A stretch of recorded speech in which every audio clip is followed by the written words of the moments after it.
Hey everybody, we just spent 2 full days. Was it 2 days? It feels like 10, but yeah, it's been we just spent 2 days at MATS, the Mid-America Truck Show. We wrapped up here. It's still going on tomorrow, but we're heading out in the morning.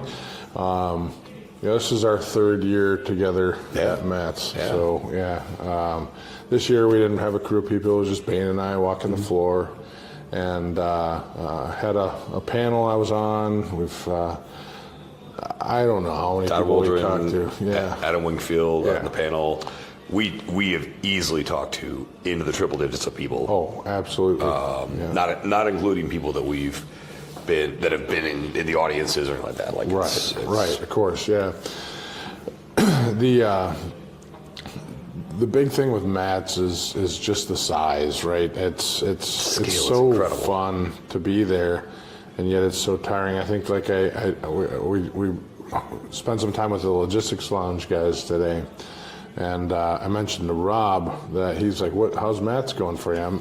I don't know. I haven't even done anything yet. You walk out there, you get stuck in some conversations. But then you look back at the business cards you've got, you look back at your itinerary, Right. like, I've done a lot of stuff. It just it somehow feels like it was 10 minutes and 16 hours at the same time. Yeah, exactly. I mean, it's some long days. So this show, certainly, if you're watching and you want to go to the show just to see the trucks and walk the floor, there's a lot of value with that.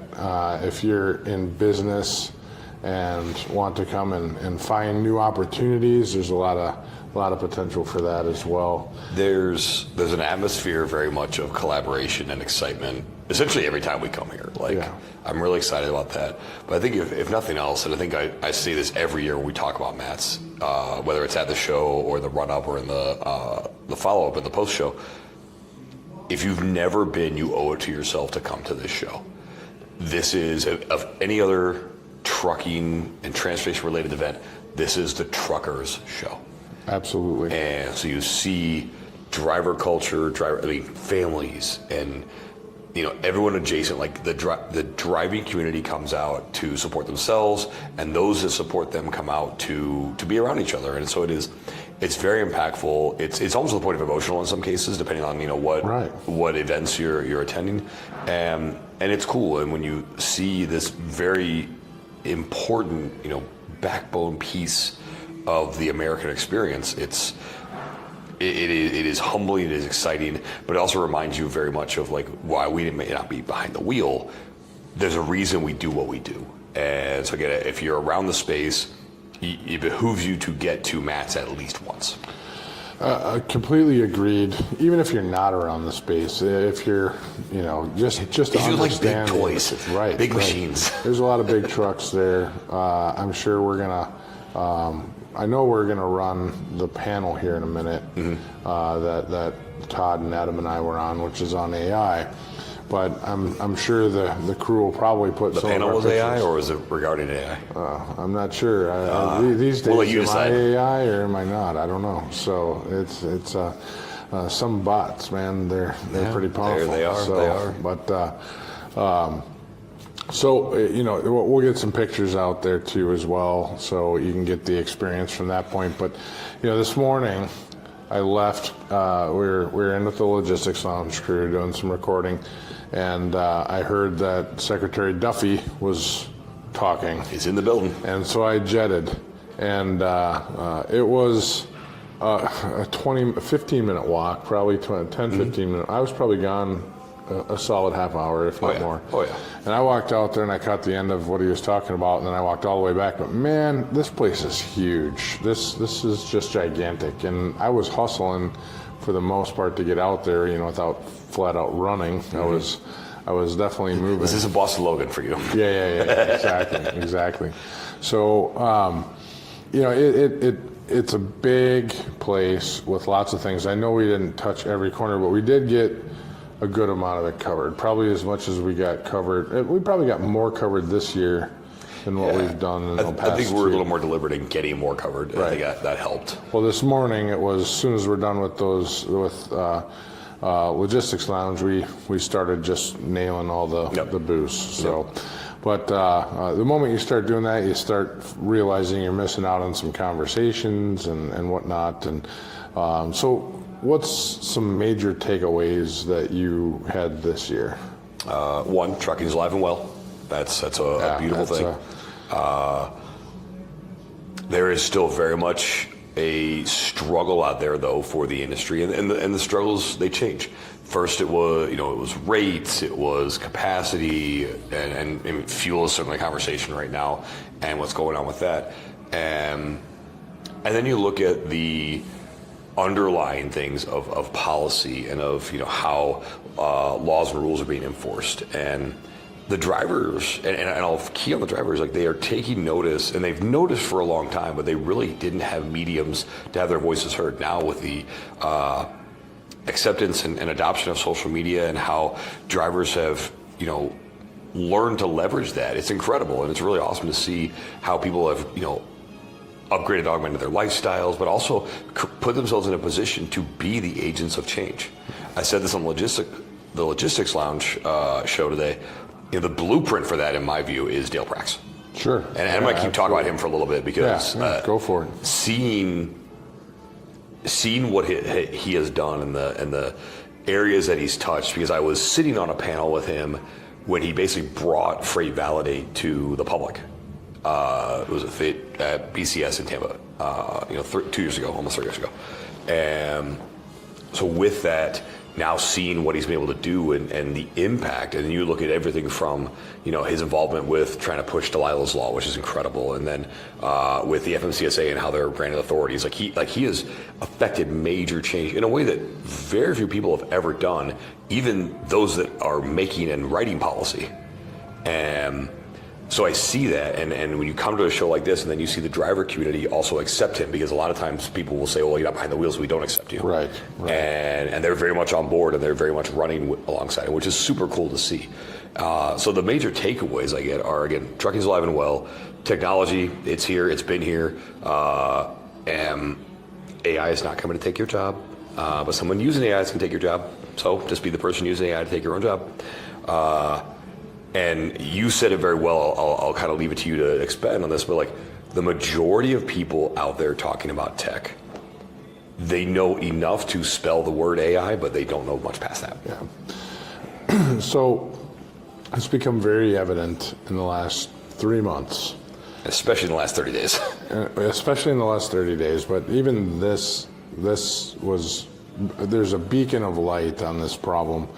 And there's a lot of misconceptions on not only AI, but just generally technology in the industry. And I kind of roll this back. If you go back to 2010, 2009 with EOBRs, and then the early ELD. 2000s, oh my. Yeah, well, 16, 17 years ago at this point. So it's a At least not the late lifetime 1900s you're talking about. Yeah, fair enough. Those were good years, though. So, we have EOBRs coming out, eventually ELDs. We have all the tracking that comes with that. So our visibility platforms start to develop.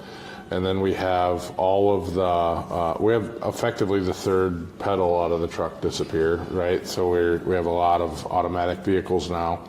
And so throughout all of this, there's been this mass push for technology in the industry, and that's a good thing. But there hasn't been a lot of education to our frontline workers, and that can, if you work for a large company, it's a completely different scenario. You probably have a much better grasp on the solutions that are available out there, at least understand what you're supposed to do on a day-to-day basis. But our drivers out there, our owner-operators, our small fleets, there is a huge opening of what people know. And I actually said this last week on the podcast too, so I'm not going to drill it too hard, but it became more evident at MATS this year that people are just blaming technology on taking a job or reducing a rate or not performing well. And the reality of it is these things are here to stay. Mm-hmm. So, it was a buy-sell rate product of some kind that someone brought up. And, it was sort of like that would go away. I mean, he was alluding to that they're going to win because they can Service better. Service better, but it was close to a third reduction in the cost of the lane. It was a 33%. So I just, understanding these technologies, I think we're going to double down on a variety of different ways to help bring some education to the industry, the education to the driver level, even the driver, owner, operator, small fleet level. So that everybody needs to get on the same page so that we can start, or at least the same book. Yeah, because definitely we've got some folks on audiobooks and some folks reading comic books. So. And some folks probably can't read. Yeah, some haven't read a book in 10 years. But we got to get people in the same book so that we can have the same conversation versus, during the panel I was finding, I said I didn't want to tone it down too much, and I ended up having to tone the discussion down to a very kind of low level so people can understand. Yeah. So, but I think we as an organization and as a team and even on the podcast are going to take more effort towards educating people in that space. It's what we do. We know it well. We're agnostic to solutions, so we'll eventually get there. But any other thoughts on that? I do want to piggyback off that real quick and try not to be very long-winded, but with the statement of like there is a lack of education. This is not a knock on anybody. To be fair, a lot of the companies that are putting some of this technology forth are intentionally not educating because they want to get you in their sales cycle. And right. So it is then on the individual, so whether it's a driver, whether it's on a small fleet owner, to go and try to get that. And to Nate's point, that's what we want to do, is to try to remove some of those gatekeeping scenarios so people can understand what it is they're getting into. Because I will tell you, the more educated, especially the driving force, because contrary to some people's belief, and certainly not within GLCS or our partners, drivers are not stupid. They are incredibly intelligent as individuals and as a population. And so knowing that, and I single it out because when you hear some of the ideas that drivers come up with, it's incredible. Right, they're good ideas. Yeah, and so to be able to then educate them on what the possibilities are with technology, and then leave it to them, say, hey, but let us know what you think, right, and how this could work and make your life better. This is where, pun intended, the rubber meets the road. And this is when you start getting buy-in and cooperation, and with that, you then start to see truly what the capabilities of technology is.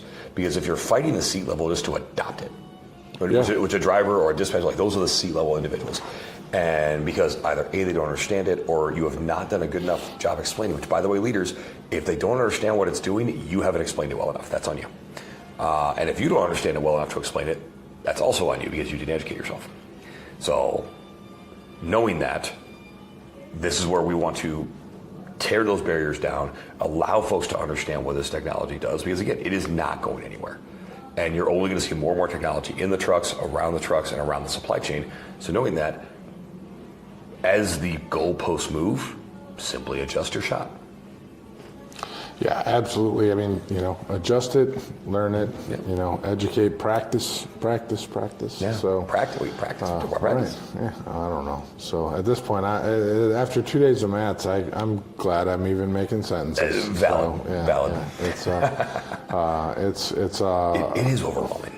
Like it really is. It starts in the morning and it ends pretty late. It's like Manifest, but it's worse. So not worse in a bad way, but it is very easy at either one of those shows, honestly, just in different ways, to get very overstimulated. Yeah, absolutely. Yeah, 100%. Yeah. So you just walk through, there's all kinds of lights, trucks, sounds, and dogs, and children, and everything. Hay-alls and sticks. There's everything. There were sticks everywhere. So a few other things that I'm going to call out. So I was able to make Secretary Duffy's speech that he did when he, at least part of it. And in the past, I believe there's been DOT personnel at MATS, and actually I'm almost sure every year. And no one has ever pulled a crowd like he had. So I got over there, and it was huge. I mean, you couldn't even get close by the time I got there. You've got somebody who has direct access to the president, the most powerful person on the planet. Absolutely. And you have a population that is here that I would say is generally supportive of the administration. And so like that connection there is huge. Well, equally, you have a administration on this side that has supported trucking probably more than any administration in my career. At least outwardly, yeah. Yeah, 100%. So there are changes, to the point of Dale Prax. He was telling me that he had talked about dispatch services, and that's was huge. That's now coming through to where if you are a foreign dispatch service, you're no longer going to be allowed to operate. Yep. Now, there's plenty of problems. I asked him today, how does this all work? And apparently, there's going to be a $50,000 fine. So, how is it going to be administrated? There's a few questions left out there, or enforced, I should say. Yep. There's Which is a few always the big questions question, out right? there. How is it enforced? Yeah, and then it also comes down to, okay, I'm a asset-based carrier, but my dispatch is overseas. So how does that function compared to I don't own assets, I'm a dispatcher in XYZ country, but I'm running 30 trucks that are independently operated in the U.S. Yeah, 30 trucks, 30 MCs. Right. So that's certainly not a question on that. That's what it's targeting. The dispatch service, as long as it's functioning appropriately, if you're outsourcing that, offshoring your dispatch, it doesn't seem to be involving that right now. Nearshoring is not being called into question right now. It is these services that, to be fair, they're also very predatory. Yeah, I've never been a fan of them. I think that the ones in the U.S. should go away too. So a very few percentage of these dispatch services are positive. Correct. So, agreed. And to the other side of that, if you own a truck, you have your own authority, and you don't know how to manage and book your own freight, you have a problem. You should go lease on to somebody and learn that. Absolutely. Yeah. So learn how to do that. Not every driver that's out there should be an owner-operator that has their own authority. Correct. Not every company driver should be an owner-operator that's leased on with a carrier either. Correct. Some people are made to be who they are, and there's nothing negative or positive about that. It's just reality. Yeah, and listen, to become an owner-operator, you are starting a business. You are an entrepreneur. You are not an employee. Right. And so the mindset is different. The requirements are different. And if you know that, and whether you go in knowing that or you learn that, then you have to apply that mentality. And again, if you're not willing to, then you get to reap the consequences of that. And Absolutely. that's, unfortunately, that is some of these dispatching services take advantage of that. And ultimately, if you look at it, this is yet another layer of freight moving through another set of hands that takes money from the professional driver. Yeah, all of this is margin off the top, right? Yeah, absolutely. So, there's absolutely no reason to do it, and if you are doing it, you should consider figuring out for yourself. 100%. So, following this, we're going to have the panel, the AI panel that Todd Waldron from Truck Stop, Adam Wingfield from, I'm drawing a blank, what's his company? Innovative Logistics Partners. Yeah. So, and myself had, it was a great panel. Love those guys to death. Oh, they're awesome. And we're also going to sprinkle in some clips likely from the operating ratio panel led by Multi-Service Fuel Card. Great partner of ours. Yeah, there's some great friends on that panel as well, and there was some good hot takes out of it. Yeah. That some we probably should play, and some maybe we shouldn't. But we'll see. Maybe we'll get a dancing clip in there somewhere. I don't know. We'll see how it was goes, uploaded to the folder. So yeah. I actually uploaded mine too. Oh, perfect. But yeah, there's a little dancing trucker hanging out there. So next week, I'm on vacation, so I'm going to be sitting at a pool somewhere. So am I doing the podcast? What's that? Am I doing the podcast then? I think we're gonna probably run this at this point. So perfect. who knows? So I'm doing the podcast next week. Well, yeah, I don't care. You can do the podcast if you want to. Figure it out. So, but next week we got that. The following week, I don't remember who we have on. I don't have my notes in front of me. We're just recording this in the hallway. Yeah, we're just shooting from the hip, and literally you can see the hotel right here behind us. So. I think we've mastered the what you do after Matt's closes scenario. We stay at Hotel Distal, We eat at Doc Crow's every night. Yep. And it's beautiful. So if you ever get a chance to go to Doc Crow's in Louisville, smoked chicken. It's Doc's chicken. They're roasted Doc's chicken. You can get the fried if you like. I recommend not. The roasted. The roasted chicken and their oysters. It's amazing. Top tier. It's amazing. Absolutely. This will be the third time we've been there. This week. Not your fourth time for you. Fourth time for me. Yeah. So all told, between the 3 mats we've been to, we have been close to 20 times. Wow. Yeah. Yeah, that's crazy. That's a lot. So just thanks to the hotel here. It's a great hotel, Hotel Distal. They take very good care Thanks of to Doc Crow's. Reed threw a great party last night. Reed lost a lot at O'Shea's. Yep. That's the third or fourth year of that. So we had a great turnout at O'Shea's last night. Yep. It was great seeing everybody. I never get enough time, so that whole night just blinked away. Tonight we've got a great meeting or a dinner meeting with like a huge 10 or 12 people. Yeah. And just good people in the industry that have voices. So I'm impressed about that. Thanks a lot to the DOT, the FMCSA, the MATS crew, Alex Mai, Logistics Lounge, Truck Stop, actually, absolutely the Truck Stop. Yep. We appreciate the partnerships and everything that they do with us. So Pam Poliak, absolutely. So Jamie Hagan. Yeah, Jamie Hagan. Pam. On the Pam side, Pam, you got to figure out how to finish a conference. It'll be really good if you do that.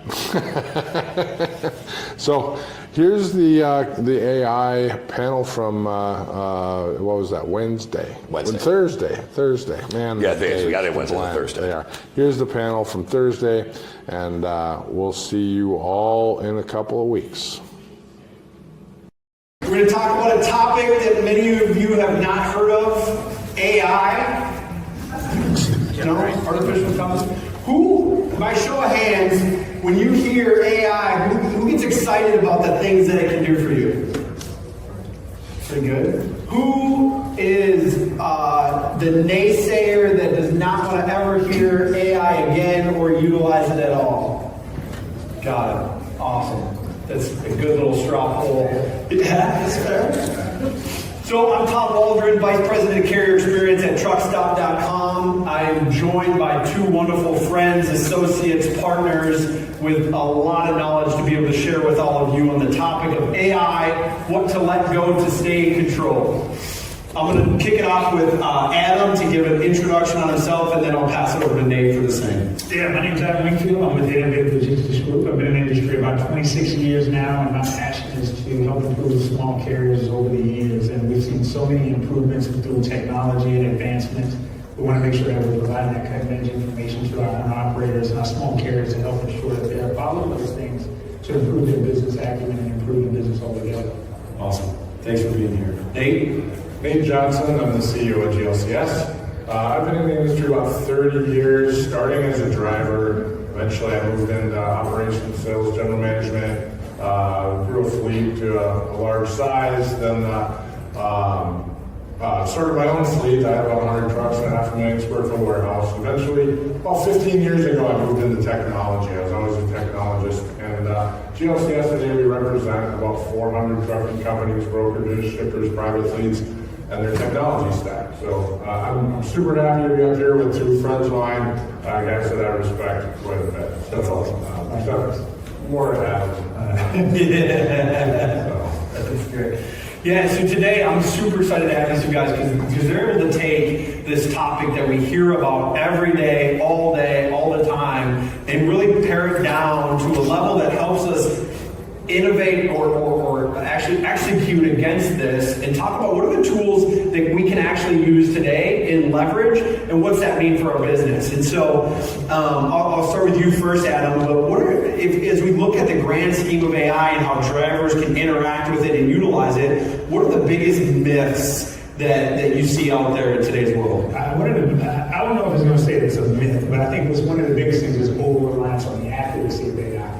especially when it comes down to day-to-day operations, when it comes down to carrier operations. AI, obviously it's a learning mechanism. AI uses learning engines to help it to become smarter and smarter, which as of right now, AI is dumb as it's ever going to be. And so, like, as it goes on, it learns more and it improves.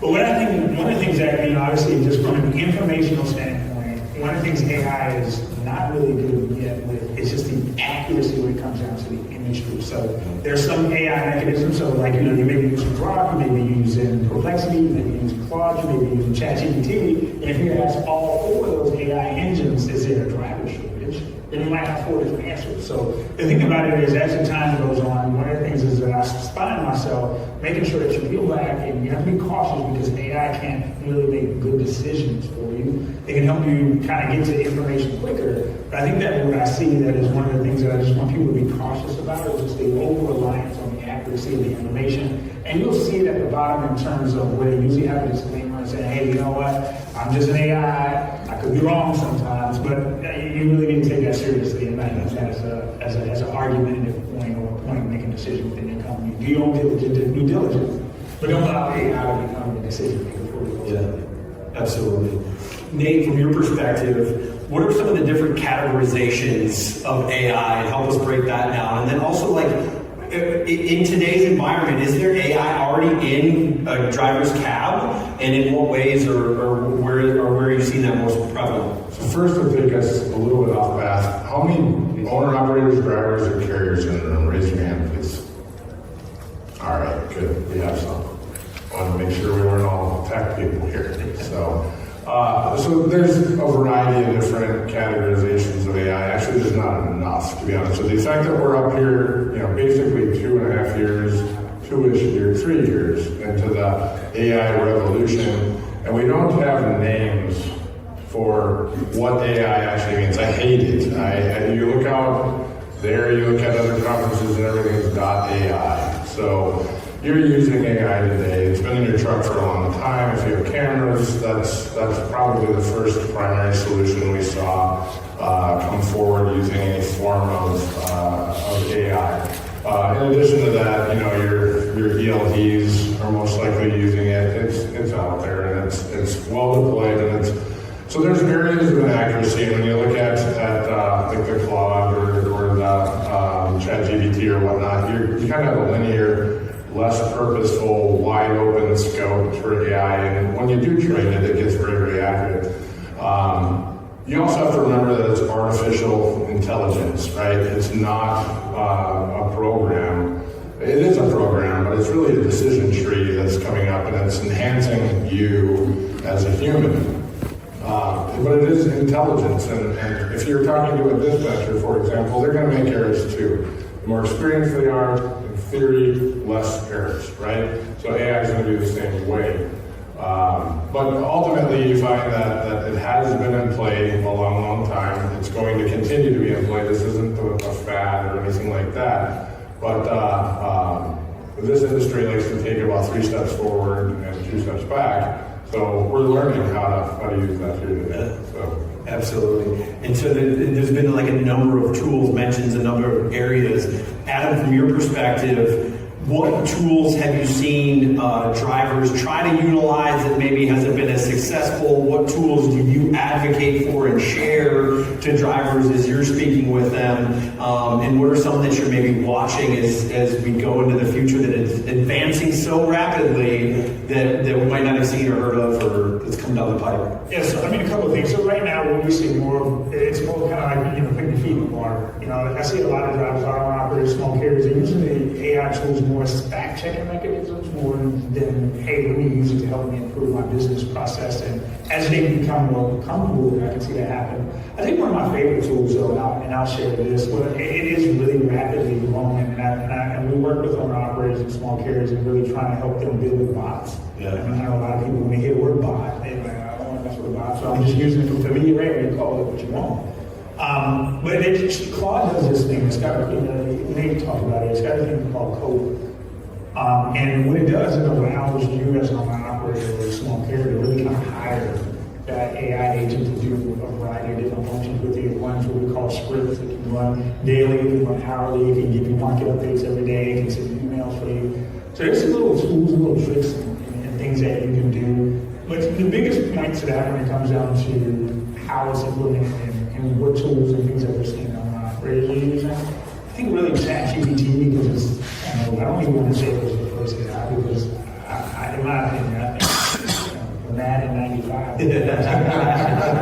We want to talk about that. But I think that when it comes down to the actual leveraging of those tools, it really, ChatGPT was first. So, people are most comfortable with that, but you have to understand that, as you train that AI, as you interact with it, you may find that this particular tool works better for me, or this particular, some people like rocks, some people like, might like complexity.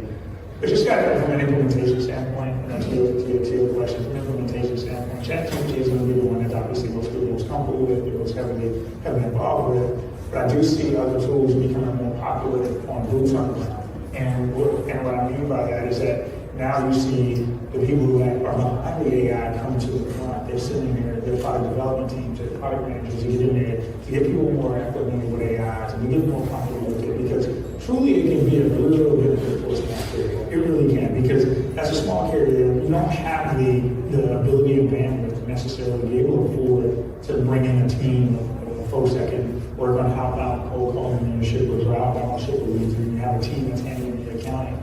But if you do it right, if you handle it the right way, and empower and harness some of the things that these tools can do for you, these tools can be amazing when it comes down to your business, because you can have a tool that's evaluating the ELD printouts every single week. You have a tool that can evaluate all your rate plans that kind of challenge you on the decision making, kind of challenge you on the lanes that you're running to.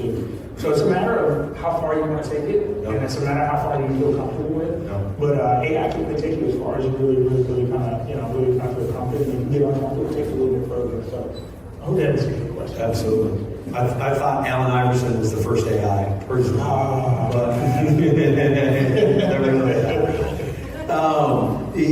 know. I think that's a great perspective. And as I look at it, as I've used and toyed with different tools and tried all the different tools out there, it's fascinating to see the different responses and the different contexts of the responses that come out. Nate, is there any other tools or anything else you've seen from your perspective that you're really advocating for or would caution against to carriers, drivers, or the like? So you have security components of this as well. So what you share, there are certain LLMs, and that would be your Cloud, Complexity, Copilot, whatnot. When you share data, it's like crowd sharing. It learns, it produces this out. Only some of them have solid security walls with them. So at our company, we recommend that we use Copilot because we built it up and we've built walls around it. It may not be the best LLM. I know I prefer other ones, but in ways, you have to kind of think of, Adam was talking about this, it's where you take yourself, right? And using an LLM as a linear AI product, meaning it's just one, right? You can deploy multiple, and that's where you start talking about agentic AI.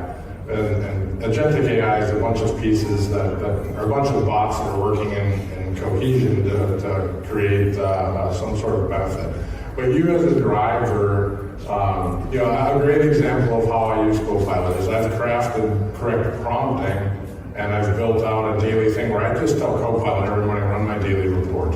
And my daily report mines all my emails. It mines anything new that's transferred. All of my phone calls are transcripted, but it's also secure. So that's something to keep in mind. You don't want to put your credit card number into ChatGPT. It's not a good idea. You're probably okay. Don't freak out if you did it, but you're probably okay if you did it. Don't worry that much, but don't do it all the time. The more often that you do it, the more often you supply proprietary information about yourself, the more that it's potentially accessible out there. So I think that's kind of the piece. As far as what you're seeing in CAD, if you want me to go kind of that route. Like I said earlier, you're seeing a lot of cameras, right? And those cameras are now potentially your mirrors. And so you are now hyper aware and have more information, and so does your company. So, and I know we're going to talk about that part, so I'm not going to go down the road of what that means. But in addition to that, you have predictive maintenance. So AI can capture all of this information all at one time, that's coming off the ECM of the truck. It's looking at your behavior and how you're driving. It's potentially tying in camera data, and it's predicting when you're going to have a problem with your truck. So it can be resolved at a maintenance facility that you prefer to be at. So if you have 500 trucks, you're able to eliminate that unplanned downtime of having to work at a shop that you don't necessarily want to work at. And that's a huge savings.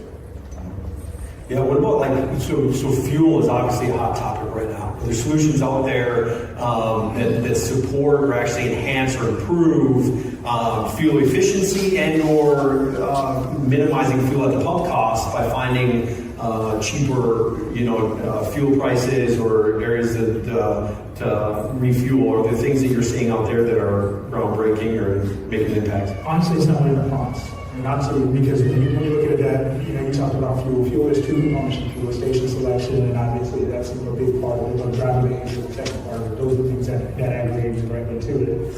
If you get you can maximize fuel efficiency by just prompting it correctly. Put in a prompt and saying, hey, I'm picking up a load from Miami to Cincinnati, Ohio. Here's access to my fuel records. You can put the last few purchases in there. You can slow down that rate con, scan the rate con, provide the best driver behaviors, and provide me top 3 fuel stations along the way. Just how much fuel I got in the truck now. Give me some recommendations on what I need to do.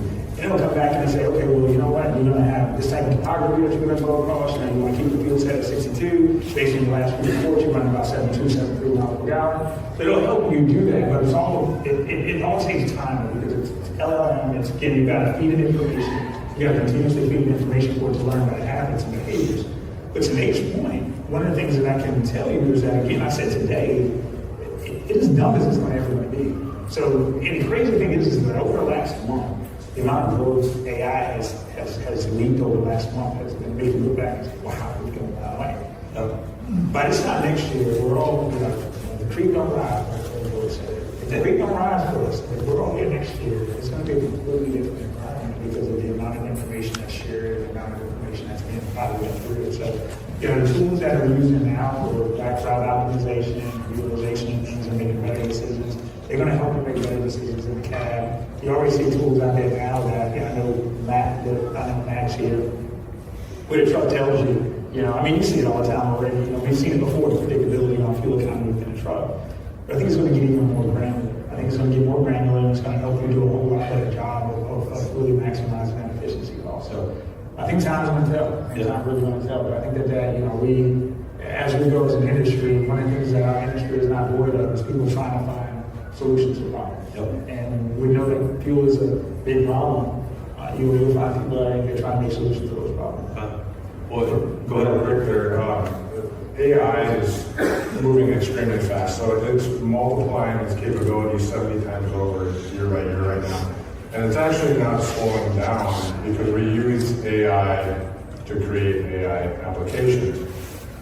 One of the weird things is we're building all these data centers, right? And that's capitalizing on the clouds of the world, which is also an LLM, but largely prior to a couple months ago was only used for development. Now it's reaching into other areas, but 70 times a year more powerful by this time next year. Probably more than that because it's scaling faster.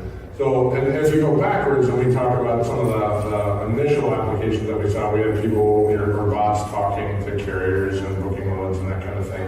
And then you look at the capabilities that are out there today and how fast people are able to deploy them, right, wrong, or indifferent. So, which we'll get into that probably eventually too. This landscape's going to look entirely different next year, and entirely different the following year. Factor that out, 490 times more powerful in 2 years. Maybe that's right. That's close enough. Close enough.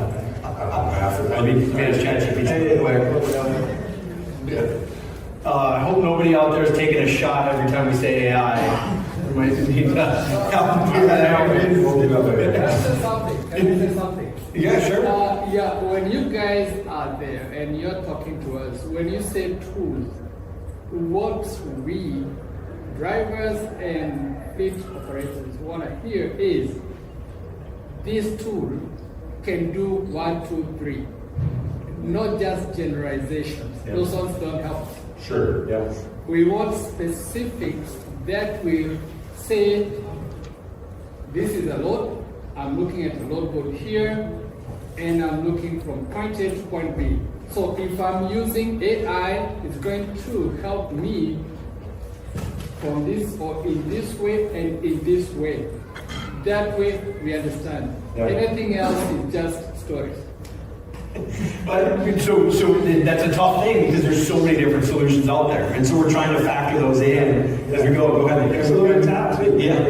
Equally, if you're a one truck operator, I'm going to have an answer for you. If you're a 100 truck operator, I'm going to have a different answer. If you're a 10,000 truck operator, I'm going to have a different answer for you there. So I'm happy to have a conversation after the fact and answer anybody's questions, point them in any directions. But I'm going to have some qualifying questions. And so to address, so you get this in a lot of panels, right? A lot of generalities because there's a lot of solutions out there. I'll say this as qualifying things for AI, so I can get this out there. AI can be absolutely horrible for your organization if you put it in wrong. That's probably your problem, not the solution's problem. You did it wrong. You have bad data. You don't have the capability of putting it in. The second one is half the solutions out there are only going to be there for about 6 months and then they're gone. So you have to be very selective about the solutions that you're picking up, that you're deploying, and ensure that it meets your particular need and that there's actually a customer base there because to the point of it's multiplying 70 times a year, you have people who are not even software developers building AI solutions. That's not always a bad thing. Because sometimes we have people come into our industry and start building products without understanding what we really need. On the flip side, you now have operators that don't know how to program, that have been given tools, and that's not always the right answer either. So there's a lot of that happening. You have to vet things out, so it's not always a very linear answer. And I also say this too, just to kind of piggyback off of what you just said, AI right now is very, very complementary of you. And right now, what I mean by that is that you pretty much can have it agree with whatever you want to say. It doesn't push back. It doesn't say, well, no, you're wrong. You need to look at it this way. Unless you program it and over time, you have to aggressively program it. But if it's just a general AI tool, it's going to agree with you with whatever what you say. So it's all about prompt engineering. Well, that's what we call it, prompt engineering. So it's all about the prompt engineering, how you train the AI mechanism, how you train it to respond to what you want to say. But then ultimately, too, it's going to take time before it's going to actually be that type. It's not going to be agreeable with you and everything. But they'll tell you you're the king of the whatever you want to do, or the queen or whatever, and it won't push back. So right now, it's a little on the timid side. So yeah, absolutely. And I think the challenge too is the complexity, the multitude of options and challenges. So as a fleet owner or a driver, you want to identify what are those use cases, what are those things that are most impacting you, or where do you spend a lot of your time that's not driving that you could use support on. And so as we talk about, the idea is really to spur those thoughts and those channels that then you can dive deeper in through conversations and things like that after the fact. At truckstop.com, we're looking at from a load board perspective, how can AI support the ability for drivers to find loads easier and more readily available while they're driving the truck, right? And so instead of having to go to the load board to search for the loads, can AI be utilized to continue to search for you on your behalf? And or can you adjust your searches to be more intelligent based off of your characteristics or specifications, your home time, the locations you like to go, et cetera, et cetera? So if I were just give a practice. Yeah, please. All right, so if I went to say, hey, if I wanted to improve my negotiation, those that were here when Dean was presenting talking about how you as an owner-operator in the small area have an opportunity to capitalize a little bit more on fuel surcharges. Said brokers are paying about 50% of that fuel surcharge. Knowing that information, what you can do is just take the last 5, 6 reports, upload them directly into whatever you use, ChatGPT, Flexity, whatever, and prompt it. Say, and here's the thing, let me go a little bit deeper with that. When you prompt, you have to prompt it with, and you can help me out here, Nate, but you have to give it a specific order within the prompt. You gotta tell the AI who I want you to continue to be. Okay? All right, well, ChatGPT, today you are an expert at rate negotiation. That's number one. Number two is you got to feed in the data. And it doesn't matter what order it is. Okay, I am going to provide you with my last 6 rate confirmations. Once I present the data, then I'm going to prompt another prompt right behind it, all in the same paragraph. Here's what I want the output to look like. So you're going to go 3 different stages. You're going to provide it the instruction on what you want to do. You're going to give it the information that you have, and then you're going to tell it what you want it to look like in the back end. So I'll upload this information. I'll give it my rate counts. I'll let it know, hey, this is what my fuel economy is. Let me give you some of my fuel receipts. I'm going to give you as much information as I possibly can. And then I said, I need your help. I need to have a better week this week than last week. I want you to evaluate based on this information. And then go to truckstop.com or whatever you have and take a look at, what's being posted. Do a screenshot and screenshot a lane that you run. Say you're going from Kentucky to Miami. Screenshot that lane on all the loads that are on the first page after you. Sort them by weight per mile, so you have the highest rate per mile up there. Compare it to the rate count you have and say the output that I need you to provide me with is I'm going to have a better week this week than I had last week. Tell me what you see. Tell me what I'm good at, and tell me what I'm not so good at. And what you'll find in that output is that output will give you exactly what you just asked for. It's going to evaluate your documentation. It's going to evaluate what the market looks like. And obviously, right now, you can't connect from, I don't know, maybe wrong, but I don't think there's an API you can connect to get into it. We can. Okay. Yeah. Truck stop. We have our own MCP that we can then connect. Our customers can connect like ChatGPT to our MCP. And that's huge because now you can pull market data into your ChatGPT, which is your personal assistant, where you can kind of work directly with it and say, listen, this is what I did last week. I need to be badass this week. What do I need to do? And then at that point, now you're using a tool to where it can actually do whatever you need to do. So pick up, pick something that you want to do. Pick exactly what you want to do. If you want to get better at rate negotiation, if you want to have a better week, if you want to lower your fuel costs, give it those 3 steps. Step 1, make sure you tell it what to do. Step 2, upload the information. Step 3, tell it what you want the output to look like, and then it'll work for you. I think we also want to do that. Yeah, I like what you're saying there, and I use TruckStop, and I get a lot of data from that.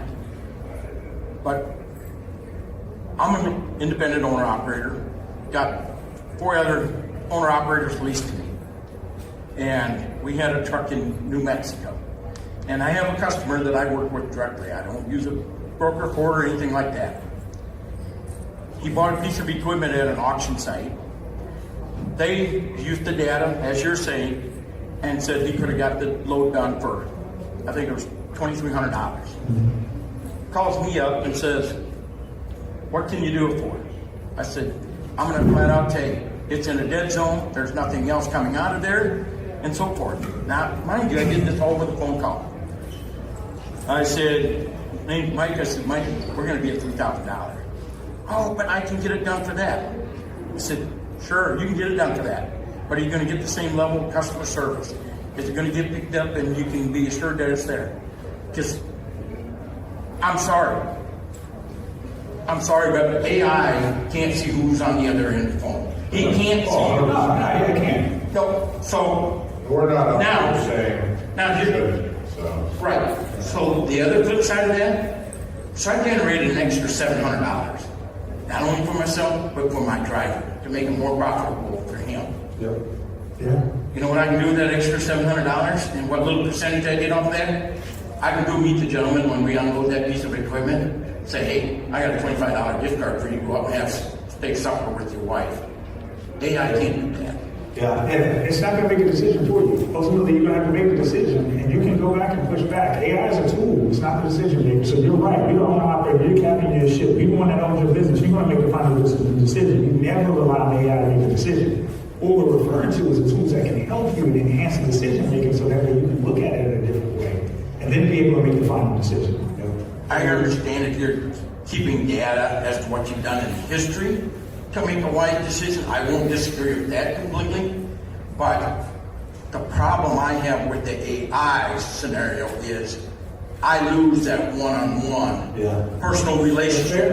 I've got a dedicated customer I work And that's right now. a great topic of debate as far as the generative AI versus the agentic AI. And so we're seeing a great transition into that topic because we're seeing a lot of agentic AI come out. I personally am not as bullish. I think there's use cases for it, but I fear that loss of relationship from an agentic standpoint, which is the voice or the email and the agent actually working on your behalf. But Nate, so to be clear, I'm not a big fan on customer interaction by voice or anything like that. Where you're going at is actually market indexes and pricing. So you know, you're getting into a spot that actually existed before this and has gotten more powerful because it's pulling all this buy sell that's out there, and so that's your particular component. But before I go down to the AI point, this is what my 6th show of the year that I've gone to. I've talked to hundreds of companies. And the one thing that I have understood is that there is a pendulum swing in the knowledge base and in transfer. So there's a level of awareness in what AI can do and what is AI versus what is just a solution that's been out there for a long time that's enhanced. And that pendulum swing is really, really low. So most of our operators don't understand what we're dealing with. So there needs to be louder voices like Adam, like myself, like a few other people in the room that are actually telling the truth on what you're dealing with. So because in your particular case, it really has nothing to do with AI. It's a solution out there that's providing a buy-sell to a shipper. And it's aggregating a ton of data, it's just tech, and I don't even like that either because the more information that we provide that, the more medium that rate gets within the industry, and you're not able to account for the fact that you offer great customer service because you're competing that price against an aggregated group of people that say, hey, we can get this done for $2,300. So hopefully I answered your question there with that specific answer. So going down, and I can't really see anything. So if you're, there's crazy white lights. But so agentic AI, when you go down, you're looking at multiple different bots that get added together. So if you look at optimization, for example, lots of fleets, we've seen optimization come down market where 150 truck fleet might deploy optimization. You as a single owner operator having 4 trucks are not going to use the same optimization tool that 150 truck fleet was. In the past, 3 years ago, none of you would have considered optimization tools. But an agentic AI standpoint is, when's your truck available? Does it have the hours to move those? Those are each different bots. It's looking at a huge decision tree. I heard another gentleman in another panel say, hey, we got, I heard of a company that got rid of 1/3 of its dispatchers. Never seen that happen. So I've seen it impact back office. AI is really not coming after your job unless you understand it. And if you don't understand it, it's coming after your job. So agentic AI, to roll back to that, is a whole bunch of successions that are all happening. You keep the bot really tight so it doesn't fail. It maintains that 97, 98% level of accuracy, which is actually higher than most of your employees. We're not going to see 99 or above for a little while. We have some more work to do to get our bots to that level of accuracy.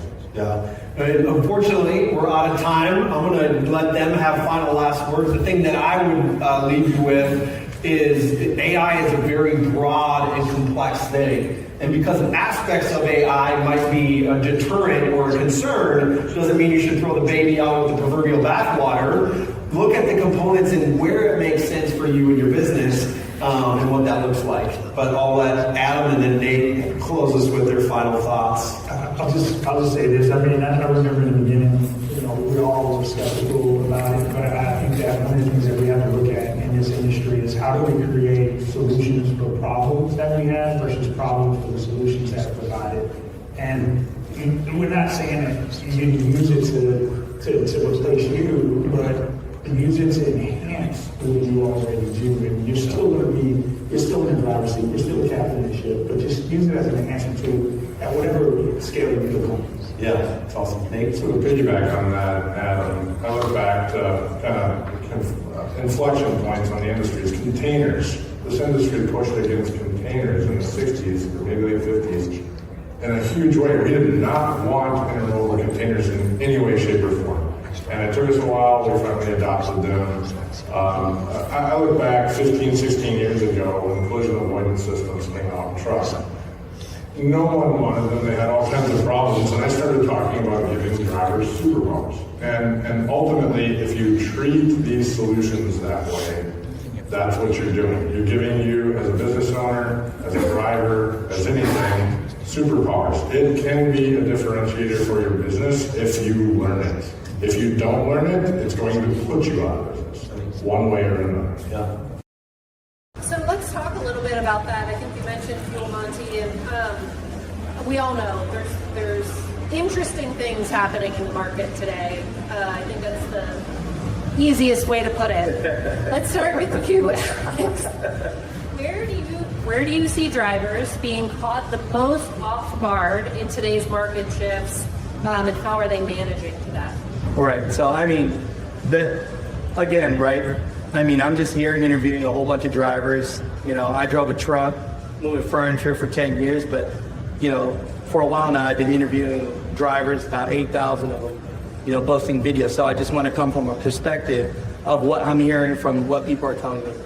So the first thing is there's two types of drivers. There's one that 100% should not be in a truck, don't know what the hell they're doing, right? And they're bidding loads off the spot market. They have no clue what their cost per mile is and what they should be doing at all. And they're figuring out real quick right now that they're going broke fast, right? And then there's the other owner-operator right now who's more educated, doing what they can because, you know, if it's not contracted freight, then you already know. You've got to estimate your own fuel surcharge in your head of what it's really going to cost you. The problem that's happening to you right now is as soon as you estimate that in and you say, hey, Mr. Broker, you know, of course, I want you to have direct shipments, but the truth is, depending on where you are, you might not have those relationships, you might have to jump on the load board. But guess what? You do everything that you can, do your due diligence, but then something pops up on the news, and right away, we all know this and we love this, right? Every time something happens on the news, fuel prices go up really high, but then when the barrel goes down, you ain't gonna see a trickle down from the fuel prices for a couple of weeks. You know, so it's hard to manage what that fuel cost is gonna be because right now it's just like a revolving door. It's hard to manage that. So a lot of people are getting screwed. So the one thing that I can say is, look, right now, if you're paying retail price and you're at the truck stop right now and you're paying that number up there, just know that Knight and Swift ain't paying that number, right? Just know that everyone else ain't paying that number, so you shouldn't either. You know, I know we're here for a multi-service fuel card panel.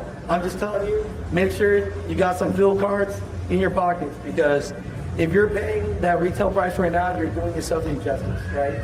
And of course, the other thing is, look, I know last year we were fighting a lot about wanting no speed limiters and this and that, but I'm sure there's a lot of you that it don't matter if they change California to 80 miles per hour right now. It ain't probably that smart to go 80 miles per hour down that road right now. You know, you're gonna go broke real quick, so you just gotta manage it. There's a lot of smart people here that are smarter than me that can tell you about that. Yeah, actually, I'll throw it over to Pam from here. Thank you for the pitch, Alex. Yeah. Elaine, there's lots of fuel card companies here. We'd love to talk to you guys today about how we can help you mitigate fuel increases at multi-service fuel cards. So please feel free to stop by and talk to us. But Pam, I know, especially with this latest fuel hike, we've had a lot of discussions about how you've been able to manage that between your contract freight. So why don't you take it from here? Yeah, absolutely. One of the easiest ways as a small owner that you can just kind of calculate the number is you take what you did this third week of January, the real number, what you did in revenue, what you did from the customer, and then what you did in fuel. And then use the miles that you ran by odometer reading, don't do the estimate, don't do PC mileage. Use your real numbers to calculate this out. Then turn around and go to the EIA website, EIA.gov, and tell you what fuel is in what region. So if in the third week of January, fuel is at $3.50 a gallon, right? Whether you're on pad 1, pad 2, whichever category you want to look at or pull on nationwide is fine. Take that number and say, okay, that was what the rate was at the time, and this is how much I spent on fuel. Then you turn around and you fast forward to what was fuel at last Tuesday when they posted it. If that changed, then, and you calculate using the number of gallons you actually spent, that's how much your difference is. It's just using the numbers that you already used, realizing that, hey, I'm going to need to spend an extra $600 this week on fuel alone to do exactly what I just did in January. And then you're at least equipping your mind when you're on the phone with the people trying to book the loads and get on the load boards or go back to your customer and ask them for a raise. This was our base price. Now I want to add fuel surcharge on it. This was our base price. We agreed upon this in January, but now it doesn't work anymore. Fuel went up. It does not work. I need more numbers. And then be adamant about it. Customers are bending to it right now. And brokers have it already in place. 90% of brokers will have a contracted rate with their people that have a base and a fuel surcharge. So you asking for more is not digging in their pocket, and if they tell you otherwise, they're lying 99% of the time. They've got a fuel surcharge, so go back to them and say, hey, I need an extra 40 cents per mile on this. I need an extra $200 on this load so that you can bank that money and not that, not the broker. Don't keep that in the broker's pocket as a fuel surcharge that you guys are using an operational cost that you guys have. So be an advocate for yourself when you're doing that. But be factual about it. Don't pull a number out of no man's land and say, I want that load for $1,200 now. Well, okay, but back in January it was only $600. You just did it. Now you want to double? You know, just be realistic about what those numbers are, and also educate the broker, because a lot of times those are just guys behind the computer that have no clue what they're doing either. So educating them is half the battle as well. Jamie, I'll let you speak on that too, but you really have built a name around being the fuel efficiency guy, right? And you've already spoken about, sure. You, yeah? you, Mr. Mac. So let's talk about like some of the immediate actions people can take, like you mentioned, slowing down a little bit earlier, and then more of like long term, how do you build out your specs to buffer around these types of spikes in fuel costs? Sure. Just to speak on what Dan was talking about too, when I negotiate with a broker, let's say the load's $2,000, I'll say that sounds great, but also could you add $157.58? I always try to, they call it like a closing tactic. So you always try to make it like a weird number. So that way they're like, oh, well, yeah, we could, and suddenly you got enough to cover your extra fuel, right? But also on fuel efficiency is huge right now with the cost of fuel. Every half a gallon you can save is just going to put money in your pocket. You're going to succeed with this. It also goes to, like I said, mentioned before, downtime. The less fuel you use, the less your truck works, the longer it runs. It's just like a direct correlation. We've known this for about the last decade. You look at numbers, the most fuel efficient fleets don't have maintenance issues. But with that, speccing trucks, specifically aerodynamic trucks, I know we all want to drive some of these beautiful rigs out here. I would love to if I could afford to, but as it turns out, I need to make a profit to stay in business. So we run Mac Pioneers now, Mac Anthems. We spec those for fuel efficiency with all the aerodynamics we can get on the trucks. We also do a downsped powertrain. It's something that Vol and Mac come with here 12 years ago or so now, 14 years. So the engine runs at a very low speed RPM.